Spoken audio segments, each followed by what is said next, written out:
Marcelo trabaja como diseñador naval en un astillero del Estado. Desde su inauguración, a mediados de los años 50, el astillero ha crecido de manera sostenida hasta convertirse en uno de los más importantes de la región. Cuando la construcción se completa, a fines de los años 60, cuenta con talleres de caldería, herrería, mecánica, electricidad, velería, carpintería, fundición o moldería. Precisamente en este último sector trabaja Marcelo. A lo largo de su carrera como modelista, Marcelo ha tenido la oportunidad de diseñar buques de guerra y mercantes. Sin embargo, a principios de los años 90 se decide la privatización del astillero y otras empresas estatales como parte de una política neoliberal de crecimiento hacia afuera y de reducción del gasto público. ¿Cuál será el destino del trabajo de Marcelo y el del astillero con la implementación de las políticas neoliberales?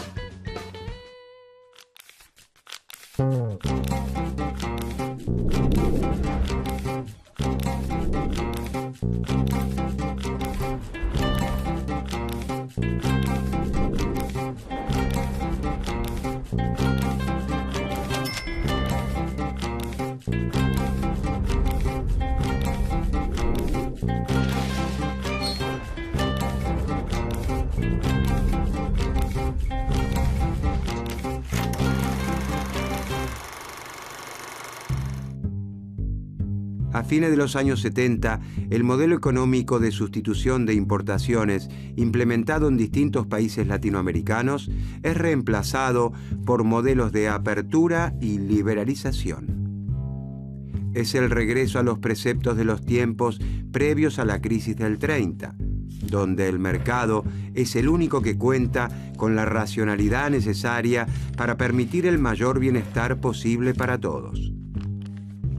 Durante la vigencia del modelo de sustitución de importaciones, Latinoamérica logró desarrollar su capacidad productiva y mejorar las condiciones de vida de su población. Entre las décadas de 1930 a 1970 se crearon cientos de miles de puestos de trabajo en la industria, los trabajadores recibieron mejores salarios y se redujo la pobreza. Latinoamérica y muchas regiones del mundo prosperaron gracias a la instalación de nuevas fábricas y se formaron numerosos ingenieros, técnicos y obreros calificados especializados en las distintas ramas de la industria. El modelo, inspirado en parte por el New Deal norteamericano, se basaba en el acceso al consumo de los sectores populares.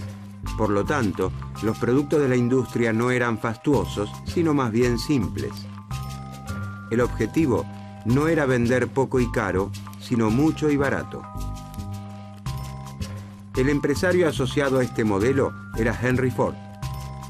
Su modelo de producción reconocía que si sus trabajadores cobraban buenos salarios, estarían en condiciones de comprar sus autos. Si los explotaba para reducir costos, sus autos difícilmente encontrarían un mercado. El Estado jugaba un rol claro en la economía, tanto en los países centrales como en los periféricos. Si destinaba sus recursos a la salud, la educación pública, la protección social, la obra pública y hasta los seguros de desempleo, las personas dispondrían de dinero para volcar al mercado mediante la compra de distintos bienes y servicios. Existía consenso en que esto era lo mejor para todos, los capitalistas y los trabajadores. Sin embargo, en Latinoamérica, las crisis recurrentes por la falta de divisas para financiar las importaciones no pudieron evitarse. La producción se volcaba fundamentalmente al mercado interno, pero se requería de insumos, maquinarias y repuestos importados.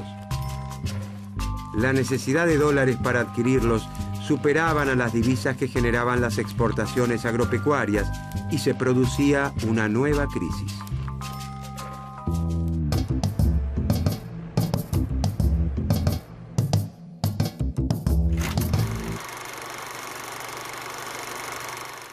A fines de la década de 1960, en los países industriales, comenzó a reducirse la tasa de ganancia de las inversiones productivas.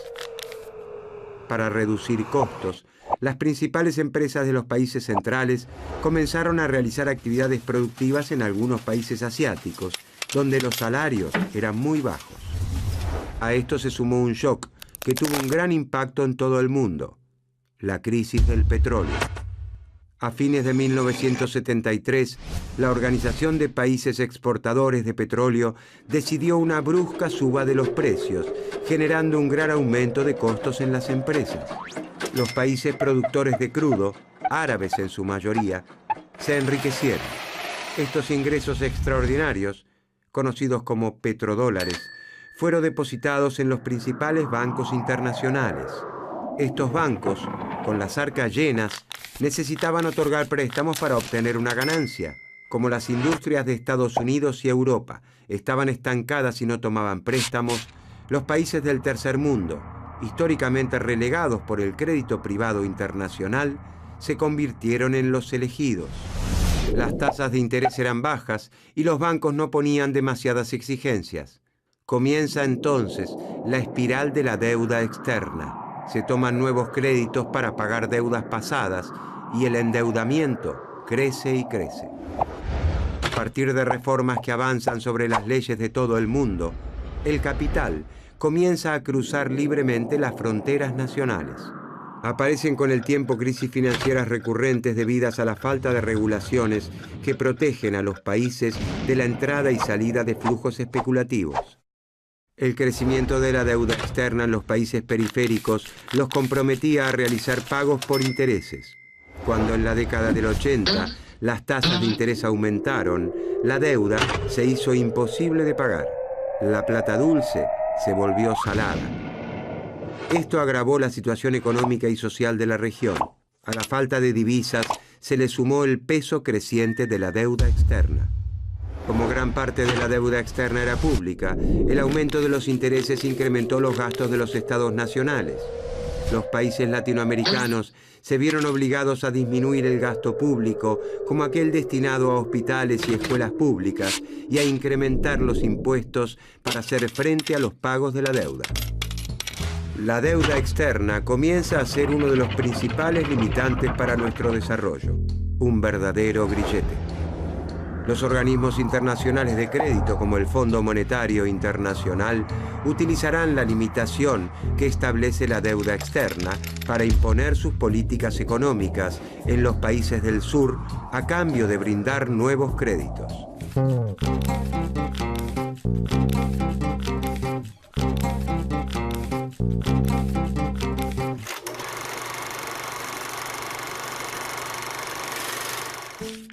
El neoliberalismo se impone a principios de la década del 80 con los gobiernos de Ronald Reagan en los Estados Unidos y de Margaret Thatcher en Inglaterra.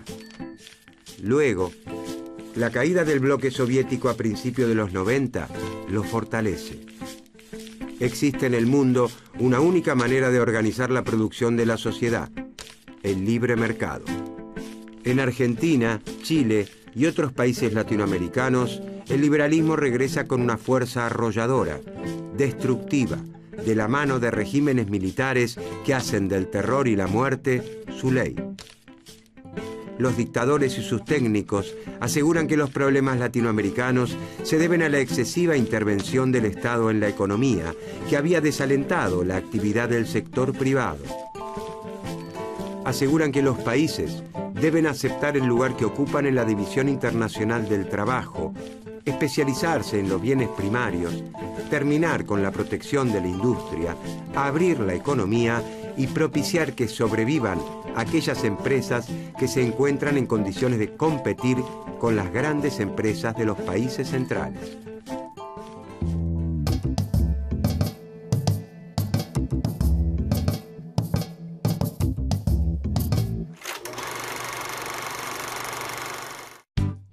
La escuela monetarista tiene su auge en los países centrales en las décadas de 1970 y 1980.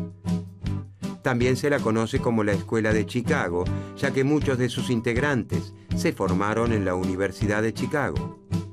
En 1976 y 1982, Milton Friedman y George Stigler, dos de sus principales referentes, ganan el Premio Nobel de Economía. A partir de entonces, la Escuela de Chicago es la expresión del pensamiento económico dominante. Muchos economistas latinoamericanos se forman en esta escuela y adaptan sus ideas a nuestras naciones cuando ocupan lugares de influencia en sus países de origen. A esos cuadros técnicos se los conoce como Chicago Boys. La influencia ideológica que acarrea la formación en el exterior se la trata de disimular como especialización técnica. Las políticas económicas ya no se adaptan a las particularidades de cada país, pues se las considera universalmente válidas. Este pensamiento único liberal se extiende y fortalece a todos los puntos del globo. Este proceso encuentra su máxima expresión en la década de 1990 de la mano del neoliberalismo y el consenso de Washington.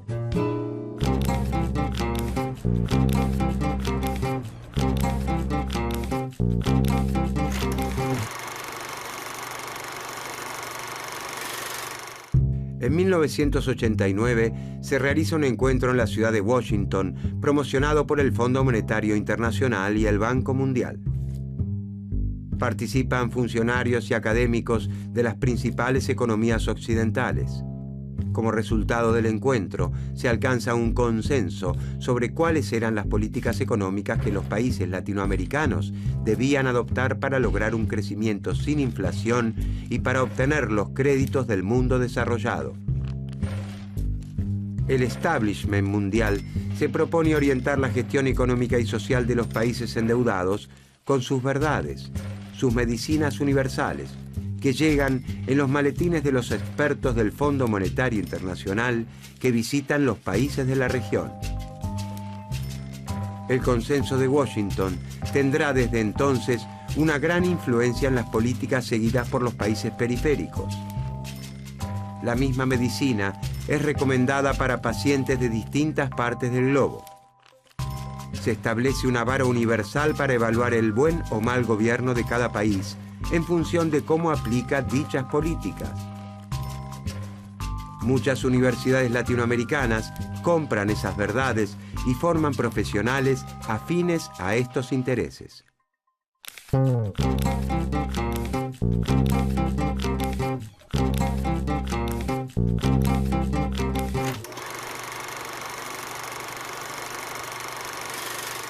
El liberalismo económico supone como premisa que el Estado, a diferencia del sector privado, es irracional e ineficiente al gestionar recursos económicos. El Estado no sabe gestionar, es ineficiente, corrupto, molesta. Los empresarios, en cambio, toman decisiones acertadas, quieren hacer las cosas bien. La competencia con otros empresarios es un incentivo para ofrecer productos cada vez mejores y más baratos. Por eso, los consumidores los seguirán eligiendo y no los reemplazarán por otras marcas. Los liberales dicen que los mercados van encontrando ellos mismos el equilibrio si se los deja funcionar libremente. Dejarlos funcionar libremente significa que ni el Estado ni los sindicatos deben intervenir. Debe confiarse en el mercado como si fuese un dios.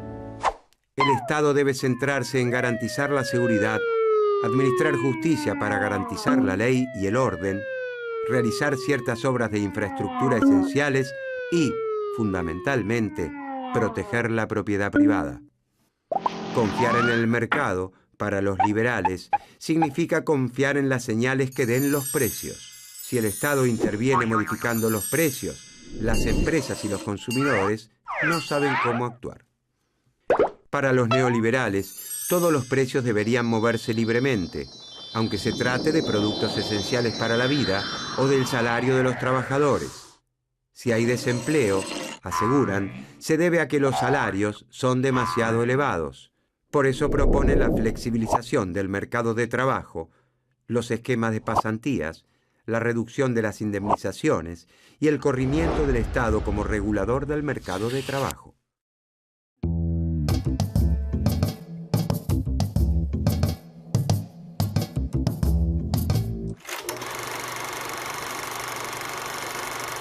En América Latina, la región más desigual del planeta, el consenso de Washington no considera la distribución del ingreso como un problema. Sostienen lo que se conoce como la teoría del derrame. Esta teoría asegura que si bien en un primer momento los beneficios del crecimiento económico se concentran en las élites económicas, con el tiempo los beneficios llegarán a estratos de menores ingresos de la población. La desigualdad es necesaria como una transición hacia el paraíso. Para los liberales, el Estado es ineficiente y corrupto por definición. Por lo tanto, las empresas estatales, incluso aquellas que prestan servicios públicos esenciales, como el acceso al agua potable o la electricidad, deben pasar a manos privadas. Por un lado, la privatización de las empresas públicas, como si se vendieran las joyas de una abuela, generarían ingresos. Por otro lado, al dejar de hacerse cargo de las empresas, el Estado reducía el gasto público.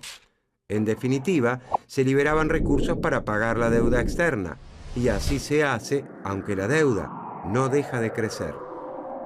Los distintos países de la región privatizan sus empresas públicas, que en muchos casos pasan a manos de compañías extranjeras. Estas firmas, lejos de reinvertir gran parte de sus extraordinarios ingresos, los remiten a sus casas matrices en el exterior.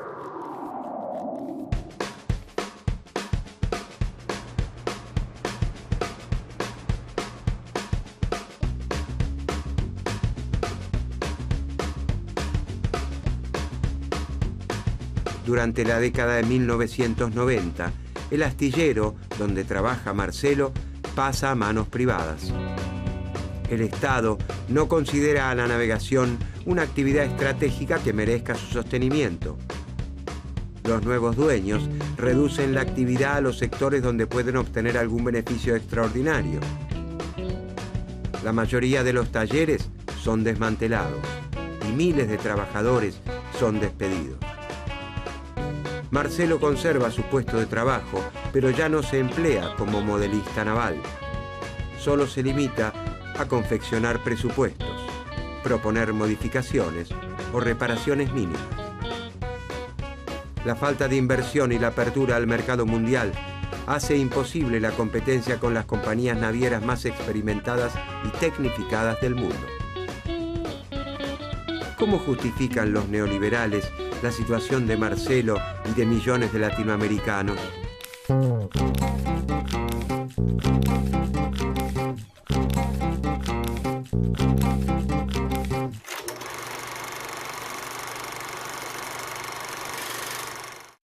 Mientras el modelo de sustitución de importaciones era de crecimiento hacia adentro y el mercado interno ocupaba un rol central, los liberales propician el crecimiento hacia afuera, simplificando las ideas de Adam Smith y David Ricardo sobre la división internacional del trabajo. Cada país debe especializarse en aquello que realiza en forma más eficiente. El modelo agroexportador vuelve reeditado. Para aprovechar las oportunidades que brinda la globalización, es necesario abrir las fronteras a las importaciones industriales, atraer a las empresas extranjeras y colocar la producción primaria nacional en el exterior, conquistando de esta manera nuevos mercados. Como el motor del crecimiento se encuentra en el afuera, en el mercado mundial, los ingresos de la población no son vistos por los empresarios como generadores de demanda para sus bienes. Contrariamente a la industrialización sustitutiva, no importa si los trabajadores pueden comprar los autos que fabrican. Los salarios son vistos solos como un costo, no como la creación de capacidad de compra de sus productos. El crecimiento hacia afuera coloca un gran acento en generar confianza de modo de atraer inversiones. Generar confianza significa instrumentar políticas que defiendan los intereses de los empresarios por sobre todas las cosas. Asegurar que se podrán despedir trabajadores sin incurrir en excesivos gastos, que los impuestos no se elevarán, que las regulaciones públicas serán mínimas o que las empresas extranjeras podrán girar las ganancias que obtuvieron localmente a sus países de origen sin restricciones. Si se cumplen todas estas condiciones, los países serían bendecidos con los capitales del exterior. El consenso de Washington insta también a un desmantelamiento abrupto de la protección a las industrias nacionales. una fuerte reducción a los aranceles de importación. La desprotección de la industria nacional de la competencia extranjera significa colocar en igualdad de condiciones a las empresas nacionales con las grandes y tecnificadas corporaciones multinacionales.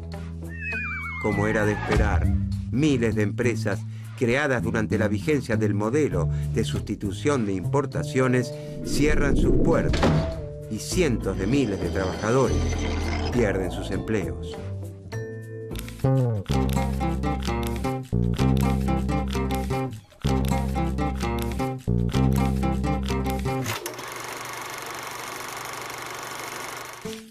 Durante las décadas de 1980 y 1990, los países de América Latina llevan adelante las reformas estructurales propuestas por el Consenso de Washington. El caso de Argentina resulta paradigmático.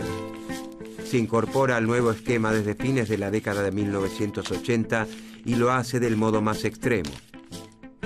Es el primer país en avanzar en la desregulación y apertura del sistema financiero y de la total liberalización de los flujos de capital. Se privatiza a la mayoría de las empresas públicas. La protección de la industria se reduce a la mínima expresión. Hacia el fin de la década, los resultados están lejos de ser los que auguraban los liberales. El crecimiento económico es pobre. La pobreza y la indigencia alcanzan niveles nunca vistos. Las crisis son recurrentes. Se profundiza la desigualdad con enormes masas de la población sumergidas en la marginalidad. Los grandes ganadores de estas políticas son las empresas transnacionales. La teoría del derrame ni siquiera alcanza a salpicar a los estratos de menores ingresos. Pero las élites económicas nadan en la abundancia. A partir de entonces, incluso antiguos economistas que apoyaban el Consenso de Washington, como Joseph Stiglitz, proponen abandonar estos postulados y constituir estados que regularan mucho más fuertemente el mercado y que instrumentaran políticas para favorecer la redistribución del ingreso y el crecimiento económico.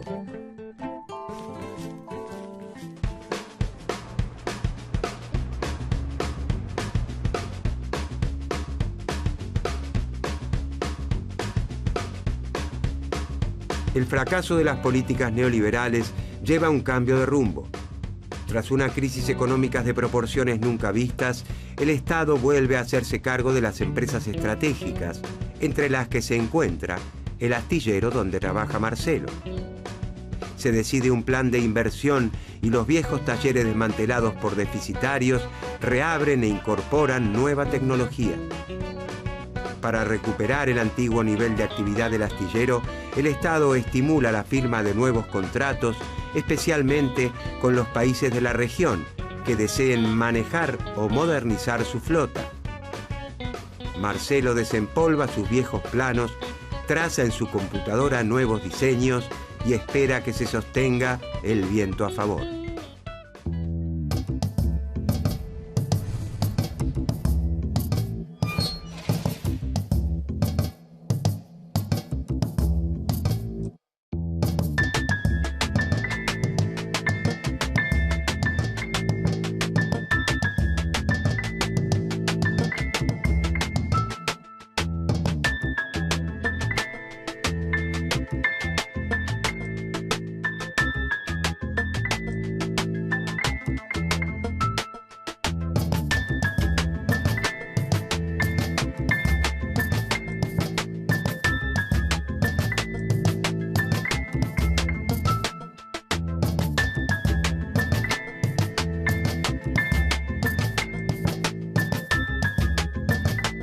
Capacidad productiva y mejorar las condiciones de vida de su población.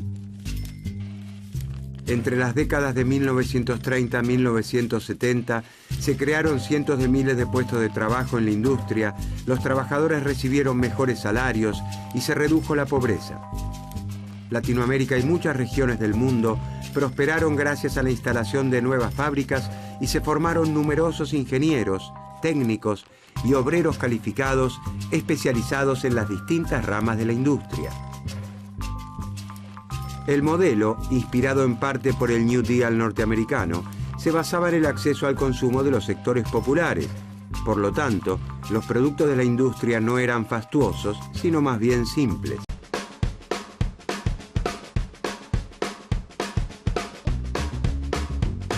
Marcelo trabaja como diseñador naval en un astillero del Estado. Desde su inauguración, a mediados de los años 50, el astillero ha crecido de manera sostenida hasta convertirse en uno de los más importantes de la región. Cuando la construcción se completa, a fines de los años 60, cuenta con talleres de caldería, herrería, mecánica, electricidad, velería, carpintería, fundición o moldería. Precisamente en este último sector trabaja Marcelo. A lo largo de su carrera como modelista, Marcelo ha tenido la oportunidad de diseñar buques de guerra y mercantes.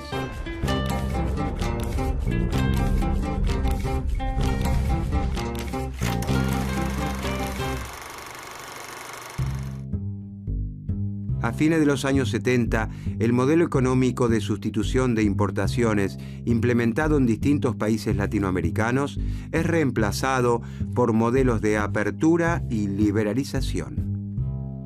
Es el regreso a los preceptos de los tiempos previos a la crisis del 30, donde el mercado es el único que cuenta con la racionalidad necesaria para permitir el mayor bienestar posible para todos. Durante la vigencia del modelo de sustitución de importaciones, Latinoamérica logró desarrollar su... Sin embargo, a principios de los años 90 se decide la privatización del astillero y otras empresas estatales como parte de una política neoliberal de crecimiento hacia afuera y de reducción del gasto público. ¿Cuál será el destino del trabajo de Marcelo y el del astillero con la implementación de las políticas neoliberales?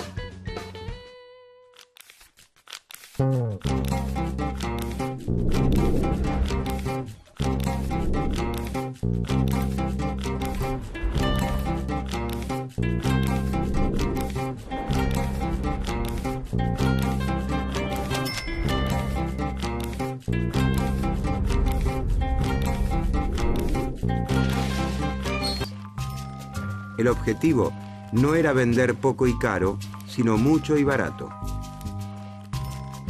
El empresario asociado a este modelo era Henry Ford. Su modelo de producción reconocía que si sus trabajadores cobraban buenos salarios, estarían en condiciones de comprar sus autos. Si los explotaba para reducir costos, sus autos difícilmente encontrarían un mercado. El Estado jugaba un rol claro en la economía, tanto en los países centrales como en los periféricos. Si destinaba sus recursos a la salud, la educación pública, la protección social, la obra pública y hasta los seguros de desempleo,